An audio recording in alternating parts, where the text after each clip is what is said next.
Il testo originale greco del Vangelo odierno è altamente espressivo. Si parla di molti che cercheranno, anzi addirittura lotteranno per la salvezza e per raggiungere la salvezza, si sforzeranno di entrare per la porta stretta, ma non ne avranno le forze.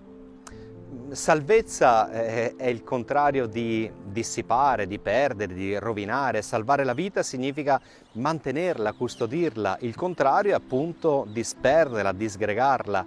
E com'è che a volte ci troviamo senza forze per entrare attraverso questa porta stretta? Com'è che a volte ci sentiamo sfiniti e ci sembra che stiamo perdendo pezzi della nostra vita?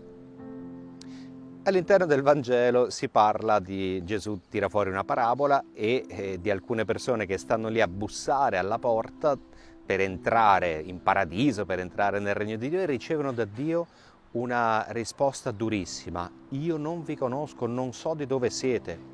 Queste persone ribattono: ma Signore, noi eravamo con te, abbiamo mangiato e bevuto in tua presenza e tu hai insegnato nelle nostre piazze. Ecco, loro stessi stanno dicendo qual è il vero problema. Hanno mangiato, hanno bevuto, hanno ricevuto un insegnamento e velatamente l'Evangelista sta parlando della messa, dell'Eucarestia, dove riceviamo un insegnamento, la liturgia della parola, mangiamo e beviamo corpo e sangue di Cristo. Cioè non abbiamo vissuto quello che stavamo celebrando. È un'indicazione chiara quella che ci viene da questo Vangelo.